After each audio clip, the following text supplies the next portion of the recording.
Okay, so now we are prepared in this video to move into the different coordinate systems instead of Cartesian. So we already, in the last one, we talked about our first go here at kinetics with the forces involved, so the true dynamic analysis in Cartesian, right? So we have the free body diagram to get at our forces, the kinetics part.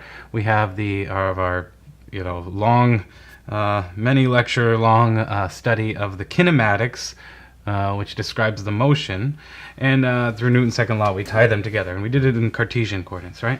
So the goal of this lecture is to extend that to the natural coordinates, where our base vectors are along the path and against the path for the particle.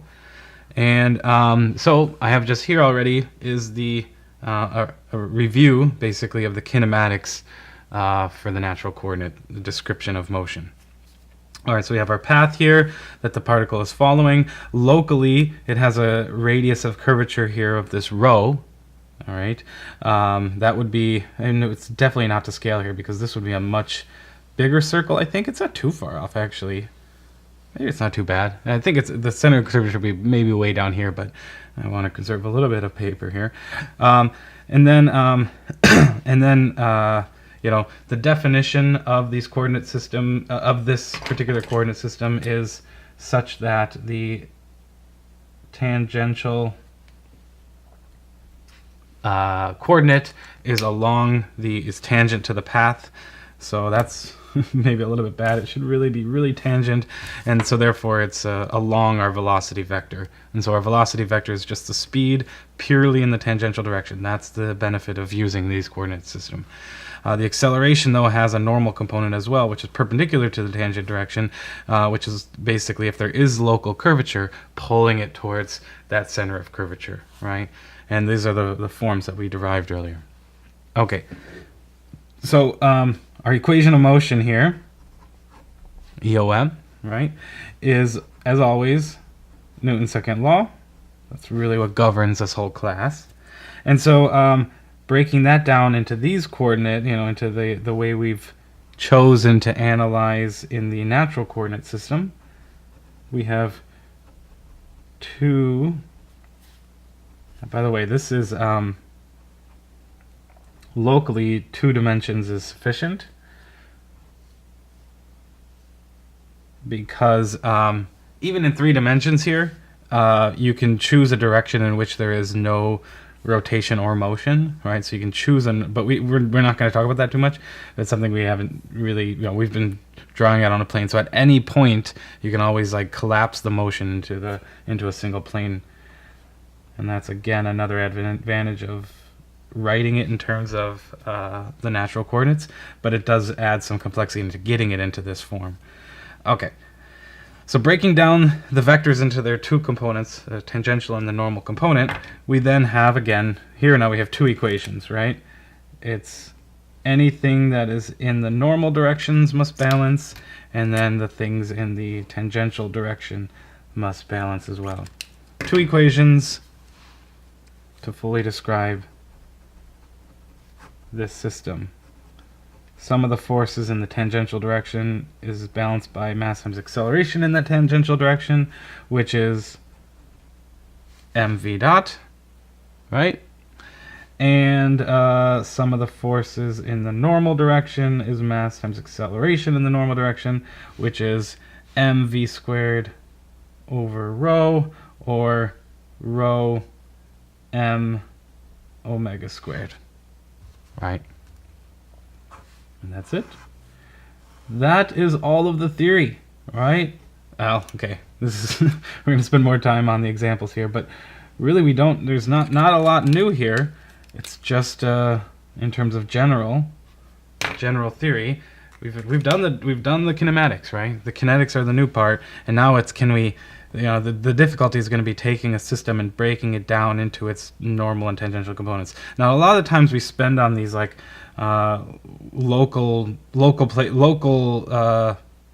locally writing the forces and the whole system in terms of these natural coordinates, and in certain scenarios that makes you know, it takes the complexity of writing in terms of these normal and tangential components into something that is easily manageable. So we'll see that in the examples that are coming next.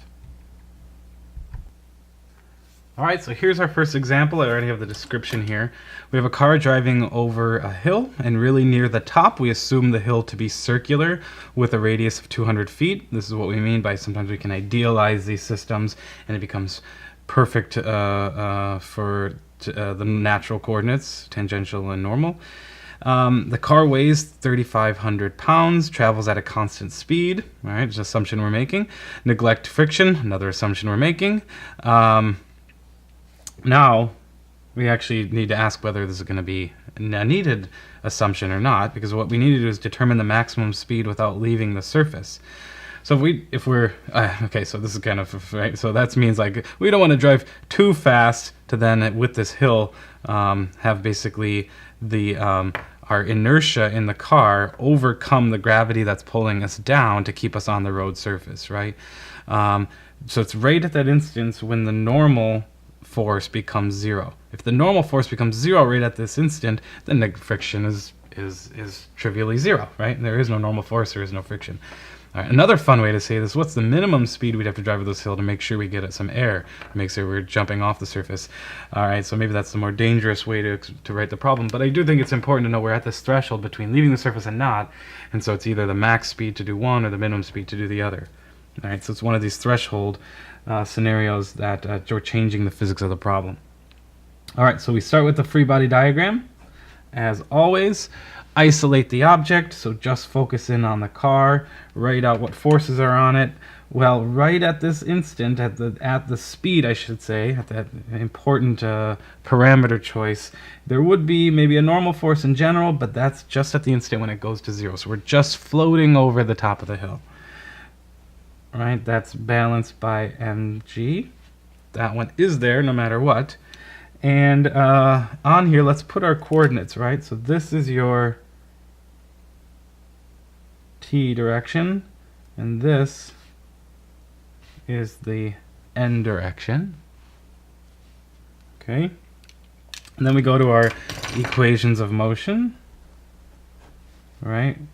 Which is, we have two of them, right? Summing the forces in the tangential direction is mass times acceleration in the tangential direction. Oh, and look at that, right?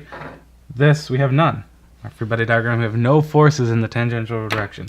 So that means we had better have that the acceleration in the tangential direction is zero. Well, constant speed tells us that we're not going to have any acceleration in the t direction, and our speed remains constant, yeah? Okay, so more, this is just a check, and we've satisfied, we're happy that this makes sense, right? The other one that actually gets to the answer, right, summing the forces in that normal direction gives us the acceleration in the normal direction. Well, we only have one force, which is mass times gravity, the weight, which is m v squared over r. Okay, we still have it right up here. mv squared over rho. The radius of curvature right here is the radius of the circular nature of the crest of the hill. Okay, we notice that the masses cancel, and so already it doesn't matter how much the car weighs. This could be an ant driving with this, you know, high speed, or something even heavier, a big truck. All right, it's going to be independent of that. The velocity then, when we solve for it, is just going to be the square root of gr, which is square root of 32.2 feet per second squared. There's your gravitational acceleration on the surface of the Earth, written in US customary units, times 200 feet. And we get a velocity of 80.25 feet per second, which is in the right units. But quick conversion here to miles per hour, I just searched this, by the way, I didn't do it myself, is 54.7 miles per hour, which is not that fast. I don't know about, like, you know, what a radius of curvature of 200 feet means, but seems like you don't have to go that fast over this hill to get a little bit of air, right? So you got to be careful when we're driving. Okay, let's do a follow this up with another example. All right, so in this second example, we have another, it's another circular nature, another problem with the circular nature, circular kinematics involved, with also a radius of 200 feet. So it's really similar to the last one, but we're definitely doing something very different, and the system is actually very different, but it has that similarity, so we can kind of compare things that way. But this is kind of fun, right? So we have one of these, a big bridge here, and maybe a big group of people attached to, I don't know, you see these crazy videos where a big group of people are attached with a rope. So the rope is fixed here at one point in the bridge. They jump off here and try to swing. I guess they never actually probably reach here due to losses, right? But if we are ignoring losses, they would just come and safely land up on the other part of the bridge. But they kind of do this fun thing where they swing here. Maybe you see this like in canyons, in like videos. So that's what we have here. Let's say the rope is 200 feet long and can carry safely carry a weight of 2,800 pounds. So the group thinks, well, we are 1,000 pounds. We would definitely well under the weight capacity of 2,800 pounds, right? What they don't realize is they haven't done a complete study of dynamics, right? Which is that the actual motion they have when they near the bottom affects the amount of force being required to being carried in the rope, all right? So the dynamics will tell us that it's not the same situation as just having the 1,000 pound of people sitting here with a static rope, right? Then it would really be that the rope was responsible for carrying 1,000 pounds. But is it potentially a problem to make, you know, our the actual force carried in the rope just by the dynamics of the system bigger than, you know, almost 3 times the actual weight? Well, let's analyze it and let's see, right? So we start all these problems with a free body diagram. Okay, we'll isolate the people. So let's go to some like portion in the swing. Let's go to like right about there. Okay, and we'll just do this completely general. So tangential here, the velocity is tangential to the path, E hat t, and then normal to that should point straight towards the center, make a 90-degree there, and E hat n. Okay. So our free body diagram, let's just keep with the green here. At this point, let's say there is our normal direction, there's our t direction, and what are the forces involved? Well, mg always acts straight down, and t is always going to be towards the center. That's where the rope always is aligned, right? Towards the center of curvature. Okay, so now we need to, we're kind of swinging through different angles here. So let's put an angle on here that we can use to define this, right? So let's do there. That's our tangential direction. And normal to that is our normal direction. Let's put our angle right there. That is theta. Why are we doing that? Because that would also be theta then as well, right?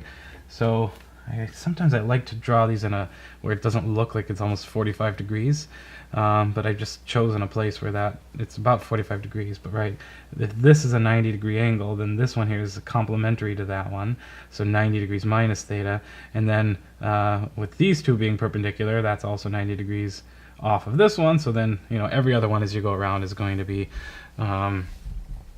the same. Okay, so there's our free body diagram. Let's now analyze this by comparing or going to our equation of motion. Okay, equation of motion. We're going to have two equations in our natural coordinates that we've chosen here. First, the n direction says sum the forces in the n direction, and we get mass times acceleration in the n direction. So let's see, in the n direction, we're going to need to project, well, we have t for sure, right? And that's in the positive n direction. And then we're going to subtract off a component here. So where is theta hidden down here? That is this angle right there. And so we need that portion of it, which is mg sine theta, as it is opposite the theta. So we have the sine projection of the weight into the n direction, right? Okay. And then our normal acceleration is v squared over r. Multiply that by mass. This will be convenient to relate it to that angle theta mr omega. Okay. Let's see. Yeah, and let's put theta on our original diagram too, right? The reason we've chosen theta there is because that right there is theta. Okay, great. I think that's good. There's a lot of things we don't know in here, but this is what the relationship tells us. We can come back later and do something with this. Okay. Let's go to the t direction. Tangential to the path. Tangential motion, along the motion, whatever you want to say. Our equation is then going to be sum of the forces in the tangential direction, mass times acceleration in the tangential direction. Here we have no contribution from tension in the rope. It's only the this projection, right? So this right there, that portion right there of that triangle is going to be, right, that's sitting there right next to theta, or else you could say like that one right down there too, right? This is going to be mg cosine theta, and it's in the positive t direction here, right? So we have mg cosine theta. Mass times acceleration is mv dot, which is m v. Okay, so let's break this up, right? So we have r omega is what v is, and we're taking the time derivative of that. Well, r is constant, so we just have omega dot, so we could also write this as mr alpha. Okay, so now this is going to be a situation when we can't say that alpha is constant, right? You can imagine that that's the angular acceleration. So as this group of, you know, in their big cart here is swinging down, right? They're getting pushed on here by gravity, being pulled down by gravity, and the rate at which they're accelerating is not constant. In fact, angular accelerating is going to be more and more and more and more, and then they pass the center point and it slows down, down, down, down, down.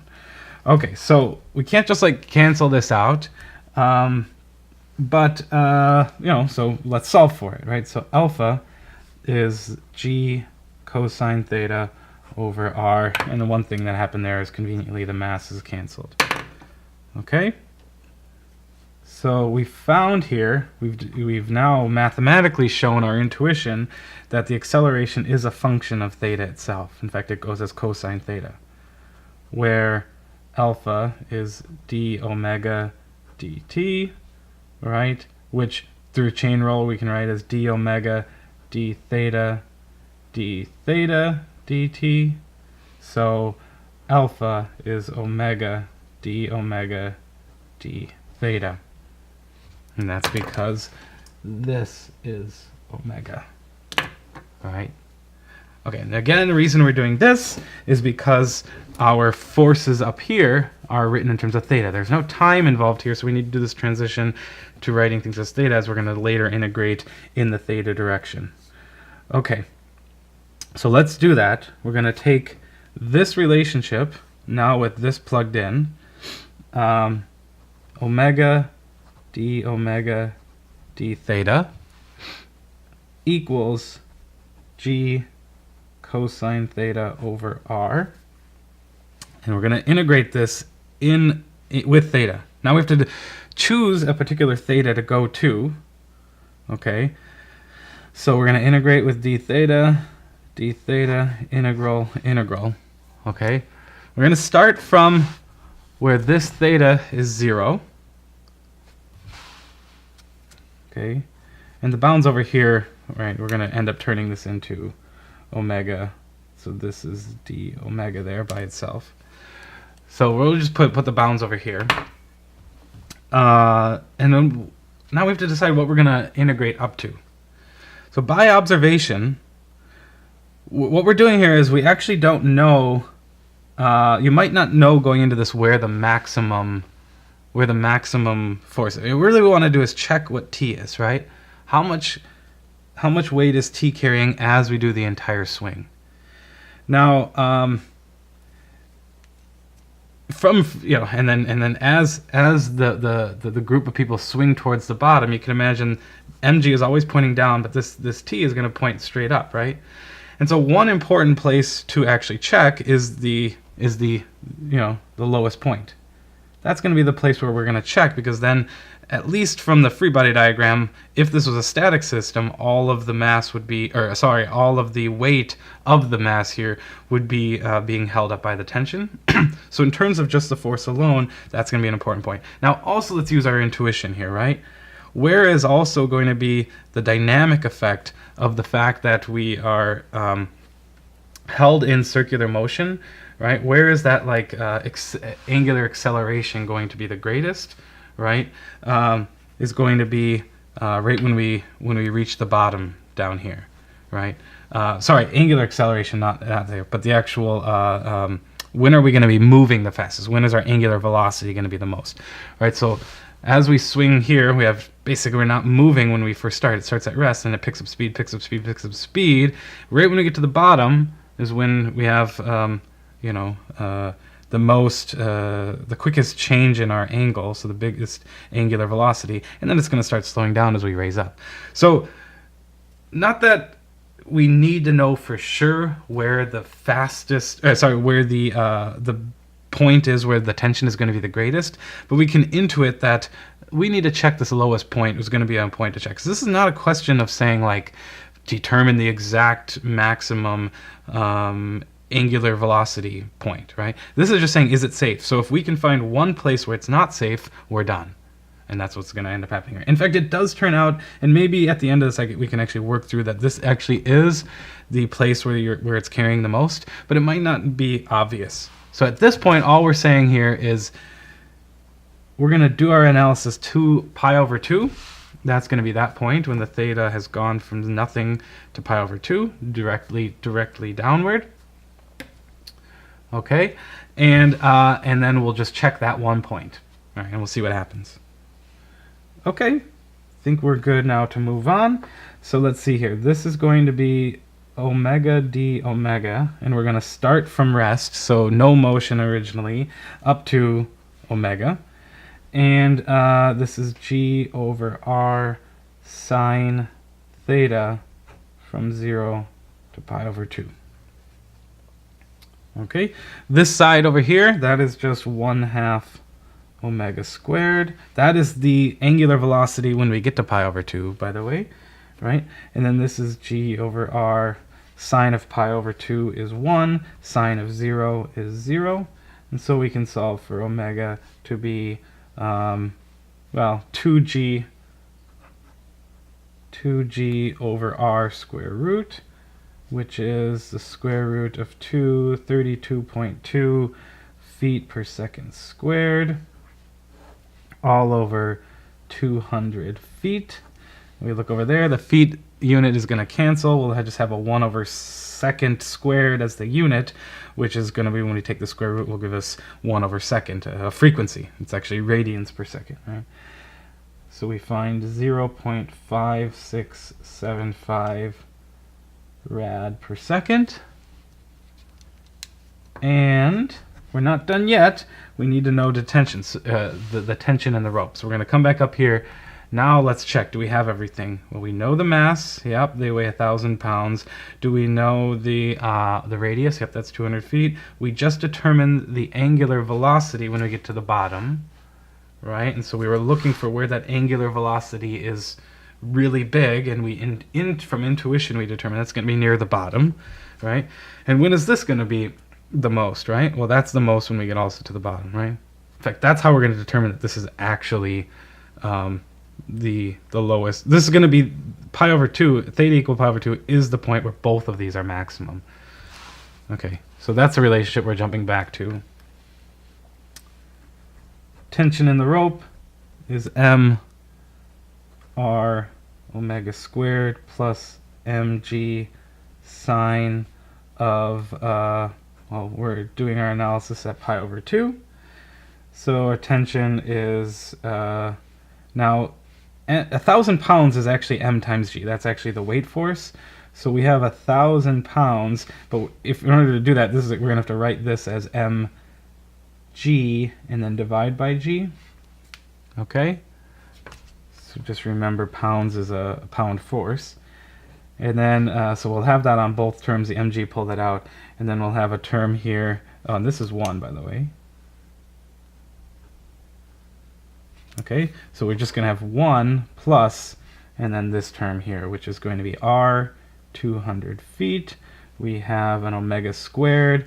That is the 0.5675 rad per second quantity squared. And then we do need to divide by g, 32.2 feet per second squared. Quick check of the units. Feet per second squared, feet per second squared. These units have to cancel out in order for it to be added to just a non-dimensional 1 number, right? And so then the force being carried by T, by the tension in the rope, is going to be a pound, right? A pound unit. All right, we do that and you get exactly 3,000 pounds, which is could be very surprising, right? Dynamics has a, the motion really affects the weight being carried. So this is not safe because we said, the problem statement said it could only carry 2,800 pounds. And even though the people only weigh 1,000 pounds, their motion is going to cause this a not safe scenario. Let's see. Should we, yeah, let's do this. I'm just going to take this little space I have here and just justify why the low point here is the most important point. All right, so everything's here is clean. I'm just going to messy it up here by just adding here. What we want to do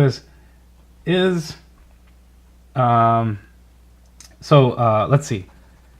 T max occurs where theta, not theta, sine theta, where sine theta is max.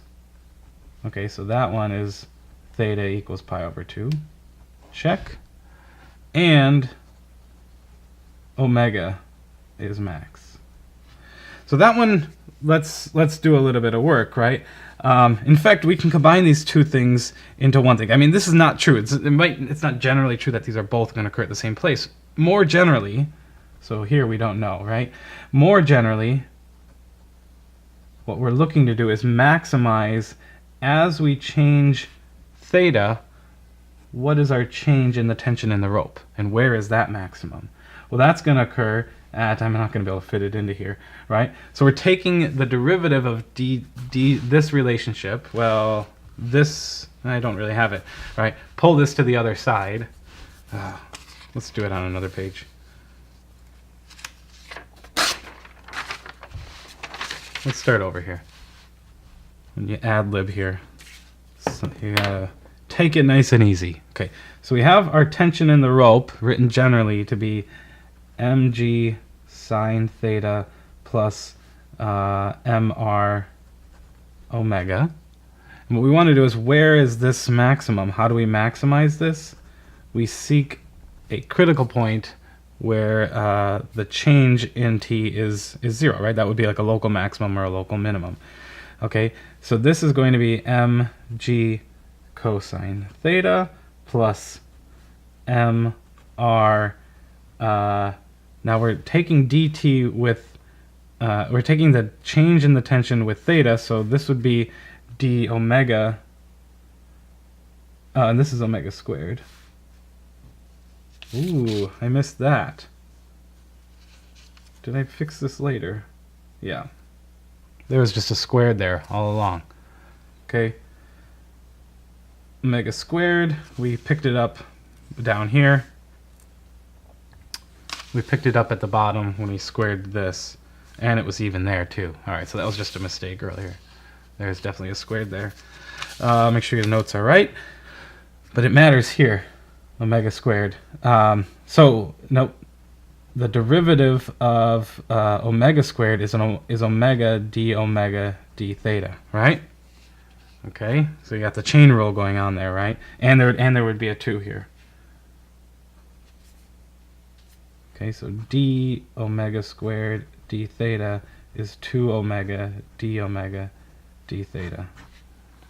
Okay, so now we're looking to have this equals 0. And where does that occur?